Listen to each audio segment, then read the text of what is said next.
a hot commodity, especially after the Bank of England withheld Venezuela's gold reserve. And now some countries are adding to their own gold reserves. RT Sarah Montez de Oca joins me to discuss. Sarah, who doesn't like gold? Scotty, it seems like the pullback of the U.S. dollar is driving up that price of gold. Now, Beijing has joined a global push to increase its gold holdings in the last 2 months. Now, prior to last November, the Chinese central bank had not reported increase in their gold reserves in over 2 years. Now, that official number had not changed between October of 2016 and November of 2018. That is until Monday, when an official report showed the real figures.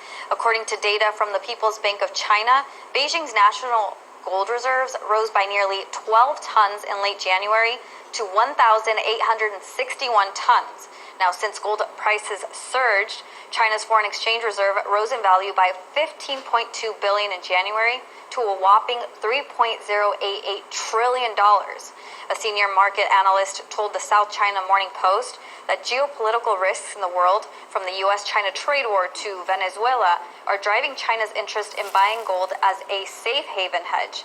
He went on to say China has also been long trying to diversify its reserves away from the U.S. dollar.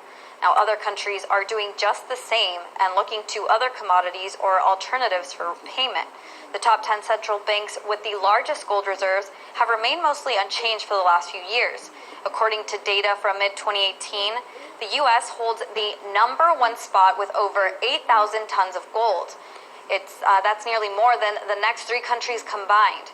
The U.S. is then followed by Germany, Italy, France, and Russia at number 5, who's been the largest buyer of gold for the past 6 years. But the world instability driving up demand for gold reserves may only be growing in the future. Now, adding to already growing tensions between the U.S. and China, during his visit to Hungary, Secretary of State Mike Pompeo increased pressure on America's allies to cut ties with the Chinese phone giant Huawei. You mentioned Huawei and China. We're fine with companies competing, but they've got to do so in a way that's fair and open and transparent. And they can't do so with anything other than an economic motive. And so our task, the American task, is if we're concerned about that, we will share information, we will provide resources, we'll help others understand so that they know what they're getting into, or if there are security risks associated with the procurement of some countries' goods, China's goods. We want to make sure that our friends and allies, our NATO partners, those who are inside of the EU, we want to make sure they're aware of those risks, and that's our task. Pompeo went on to say that if countries continue to use Huawei, it could damage their relationship with the U.S. But this didn't come without a Chinese response. It flagrantly threatened and drove a wedge into the relationship between China and other countries. It slandered and cracked down on Chinese companies' legitimate development rights and interests. The actions of the United States are neither fair nor moral and should be beneath a global superpower.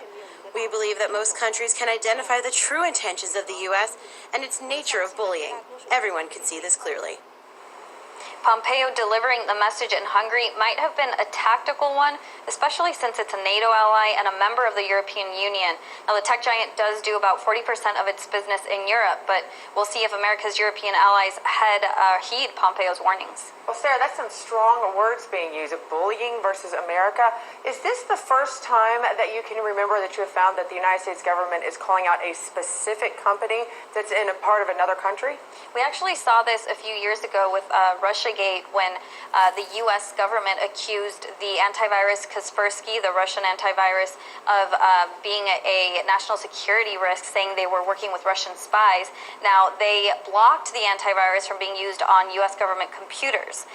But coincidentally, 2 years later, they found that this antivirus Kaspersky actually helped in catching an alleged NSA data thief. So I guess they needed them around after all. Thanks for joining us, Sarah. Hey YouTube, thanks for checking out our channel.